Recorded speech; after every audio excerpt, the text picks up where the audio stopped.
एक बार की बात है, पहाड़ियों के बीच बसे एक हरे भरे गांव में गजोधर नाम का एक गधा रहता था। गजोधर अपने घमंडी व्यवहार के लिए दूर दूर तक जाना जाता था। वह अपना सिर ऊंचा करके चलता था। उसे यकीन था कि वह पूरे गांव में सबसे सम्मानित प्राणी है। उसके कान अहंकार से फड़कते थे और उसके खुर श्रेष्ठता से तालियां बजाते थे। हालांकि अपने घमंड के बावजूद गजोधर को दूसरे जानवर पसंद नहीं करते थे। एक धूप भरी सुबह जब गजोधर गांव के चौराहे से गुजर रहा था तो उसने देखा कि एक कौवा पेड़ पर बैठा हुआ है। कालिया नाम का कौवा जोर जोर से कांव कांव करके सबका ध्यान अपनी ओर खींच रहा था। शोर से चिढ़कर गजोधर ने जोर से चिल्लाते हुए कहा, अरे शोर मचाने वाले कौए, अपनी लगातार कांव कांव करके शांति क्यों भंग कर रहे हो? कालिया ने शरारती आंखों से गजोधर की ओर देखा। आह गजोधर, लगता है तुम्हारे कान भी तुम्हारे अहंकार जितने ही बड़े हैं। मैं इसलिए कांव कांव करता हूं क्योंकि यह मेरा स्वभाव है, जैसे तुम्हारा स्वभाव है कि तुम चिल्लाते हो। गजोधर ने गुस्से से कहा, तुम्हारी हिम्मत कैसे हुई कि तुम मुझ जैसे नेक गधे की तुलना एक कौवे से कर रहे हो? मैं तुमसे हर तरह से श्रेष्ठ हूं। कालिया ने एक डाल से दूसरी डाल पर उछलते हुए हंसते हुए कहा, क्या ऐसा है गजोधर? शायद तुम्हें विनम्रता का सबक सीखना चाहिए। अहंकार अक्सर पतन की ओर ले जाता है।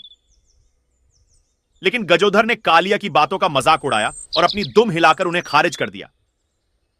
वह अपने रास्ते पर चलता रहा। उसका सिर पहले से भी ज्यादा ऊंचा था। जैसे जैसे दिन बीतते गए, गजोधर का अहंकार बढ़ता गया। वह गांव में घूमता रहा और अपनी घमंडी टिप्पणियों से दूसरे जानवरों को नीचा दिखाता रहा। लेकिन चाहे वह कितना भी घमंड करे, दूसरे जानवर उसकी एक न सुनते। वे उसके अहंकार से थक चुके थे और चाहते थे कि वह सबक सीखे। एक दिन जब गजोधर पास के खेत में चर रहा था, उसने ऊपर से एक जानी पहचानी कांव कांव की आवाज सुनी। ऊपर देखा तो उसने देखा कि कालिया उसके ऊपर चक्कर लगा रहा है। गजोधर! कालिया ने पुकारा। मैं पड़ोसी गांव से खबर लेकर आया हूँ। वे राजा के जन्मदिन के उपलक्ष्य में एक भव्य उत्सव मना रहे हैं। सभी जानवरों को अपनी प्रतिभा दिखाने के लिए आमंत्रित किया गया है, यहाँ तक कि तुम भी, अगर तुम अपनी योग्यता साबित करने की हिम्मत रखते हो।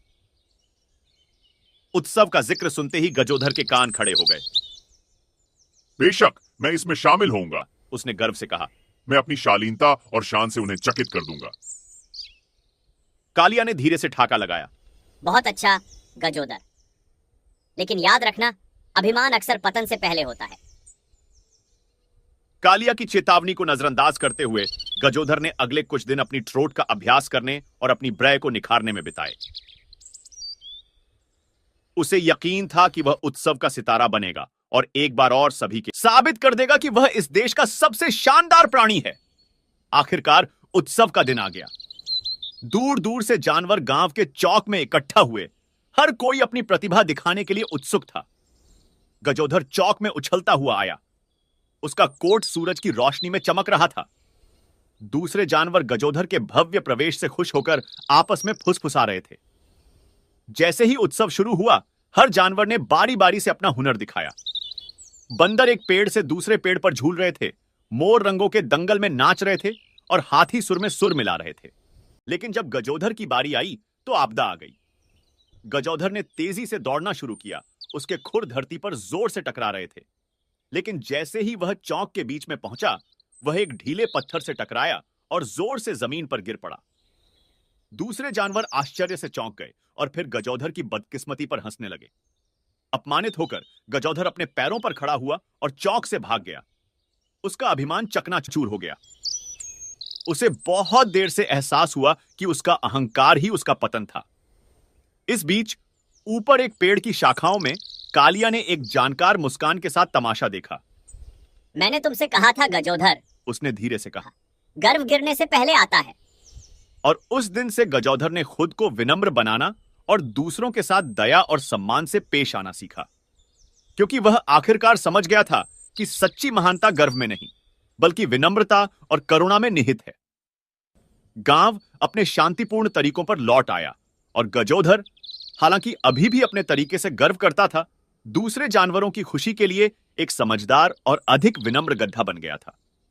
और कालिया के लिए वह पेड़ पर अपने बसेरे से कांव कांव करता रहा, जो हर किसी को याद दिलाता रहा कि गर्व वास्तव में गिरने से पहले आता है।